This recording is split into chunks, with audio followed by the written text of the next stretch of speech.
এখন পর্যন্ত কোনো ব্যবস্থা তো নেননি, বরঞ্চ সরকারের বুলডোজার গিয়ে ভেঙেছে। ওই বুলডোজার তো থামাতেও পারেননি বা চেষ্টাও করেননি। তার মানে কি দাঁড়াচ্ছে? উনি বলছেন বন্ধ করো, ওরা তো বন্ধ করছে না। এই জন্যে বলি একটু বুঝে শুনে হিসাব করে আন্দোলন করেন, হিসাব করে কথাবার্তা বলেন, যাতে জিততে পারেন। নাহলে হই হই করে যে কাজ করবে না, লাভ হবে না। কেন? খুবই অবাক ব্যাপার কি দেখেন, গতকাল গত পরশু কি হয়েছে দেখেছেন না? শেখ মুজিবুর রহমানের বাড়ি সহ সারা দেশে বাড়ি ঘরে ভাঙচুর, আগুন লাগছে। কাজটা ভালো হয়েছে না খারাপ হয়েছে ওই আলোচনা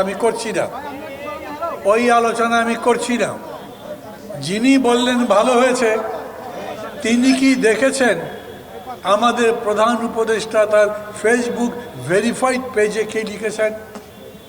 টিভিতে দেখেছেন, বলেছেন যারা করেছে এটা ভালো কাজ হয় নাই, আর যাতে না হয় আমি তাই চাই। আর ভেরিফাইড পেজে লিখেছেন যারা দেশের এইভাবে স্থিতিশীলতা নষ্ট করবে, বিশৃঙ্খলার চেষ্টা করবে, তাদের বিরুদ্ধে কঠোর ব্যবস্থা নেব। কি কঠোর ব্যবস্থা নিয়েছেন? এখন পর্যন্ত কোনো ব্যবস্থা তো নেননি, বরঞ্চ সরকারের বুলডোজার গিয়ে ভেঙেছে।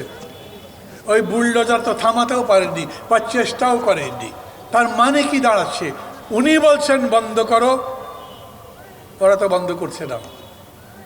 উনি বলছেন বন্ধ করার ব্যবস্থা করো, পুলিশও কিছু করছে না, আর্মিও তো কিছু করে নাই। একটু অসুবিধার মধ্যে আছি আমরা। খালি আবেগের উপরে চলবেন না, এই দেশ আমাদের গড়তে হবে। একটা বিরাট অভ্যুত্থান করেছি, এত বড় স্বৈরাচারের পতন ঘটিয়েছি, পরের কাজ কি? যাতে গণতন্ত্র নির্মাণ করতে পারি। যে বিশ্বাসগুলোকে আমরা মিউচুয়াল ট্রাস্ট ব্যাংক পিএলসি বিশ্বাস করি প্রবলভাবে, একে অপরের বিশ্বাস হয়ে। Mutual trust bank, you can bank on আস।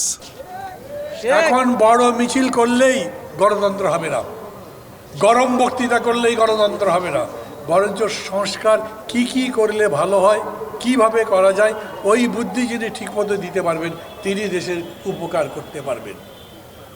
একইভাবে আমি বলি, বৈষম্য বিরোধী যে আন্দোলন করলেন, কিভাবে দেশের এতগুলো বৈষম্য দূর করবেন তার পারলে একটা শ্বেতপত্র দেন না। প্রত্যেকটা চাকরির ক্ষেত্রে বৈষম্য আছে, প্রত্যেকটা গ্রেডে গ্রেডে বৈষম্য আছে।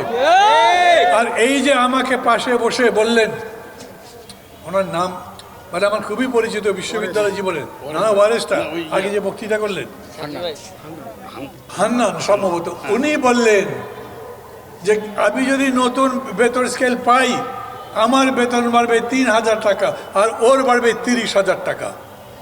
ঠিক? তো ওই বেতন স্কেল দিয়ে আপনি কি করবেন? এমন বেতন স্কেল করতে হবে যাতে তেলের মাথায় তেল না পড়ে, গরিবের পেট ভরার ব্যবস্থা হয়। বৈষম্য দূর করবার জন্য আপনার সঠিক কর্মপদ্ধতি চাই। সারা পৃথিবীতে বৈষম্য দূর করবার আন্দোলন অনেক জায়গায় হয়েছে, এটা খুব সহজ কাজ নয়। তারপরেও বলি, মানুষ জীবন ধারণ করতে পারে, খেয়ে পরে বাঁচতে পারে, সেই ব্যবস্থা করতেই হবে। সেটা সরকারের দায়িত্ব, রাষ্ট্রের দায়িত্ব। এবং সেই জন্যে এই সরকারের কাছে বলেন, কিন্তু এমন করে যদি বলেন, দেখেন না তারা বিরক্ত হয়ে যায়, আরে আমরা আসার পরে খালি আন্দোলন, খালি মিছিল, খালি মিটিং, এরকম করলে কাজ করব কিভাবে? আজকে দেখলাম এক ছাত্র উপদেষ্টা তার ফেসবুকে লিখেছেন যে আমাদের একটু কাজ করতে দেন। আরে ভাই, ওদের কাজ করতে কে আটকালো? ওরা সেক্রেটারিতে বসে যে কাজ করে, নিজের বাসায় বসে কাজ করে, অফিসে বসে কাজ করে, কেউ নিষেধ করছে? কাজের কাজ করেন। এই যে এতগুলো মানুষ রোদের মধ্যে আছে, আমার তো এমনি সর্দি জ্বর, এই রোদ দেখে ভয় পাচ্ছি। আপনাদের কি অবস্থা হবে আমি জানি না, এমনিতেই খেতেই পারেন না ঠিক মতো, রোদ বেশি লাগলে আর কি হবে? আচ্ছা, এইরকম করে যদি ভাবে তাহলে মানুষের জীবনের তো কোনো মূল্য থাকে না। আমি প্রত্যেকটা মানুষের জীবনের মূল্য চাই, রাষ্ট্র দেবে। প্রত্যেকটা মানুষ মানুষের মতো বাঁচতে পারে, সেই জন্যই এত জীবন দিয়েছি, এত বড় আন্দোলন করেছি, তার ব্যবস্থা করেন। আমি এই জন্যে বলি আপনাদের, কবে আপনারা অচল করে দেবেন সেই চিন্তার আগে ভাবেন, কবে দেখাতে পারবেন আমরা সবাই এক, আমাদের দাবি মানতে হবে। কবে আপনারা ঢাকা শহরে অতগুলো মানুষ বসবেন যে সমস্ত ঢাকার মানুষের কাছে খবর হবে যে সরকারি কর্মচারীরা যারা সরকার চালায় তারাই কাজ বন্ধ করে রাস্তায় ক্ষুধার জ্বালায় বসেছে, তখন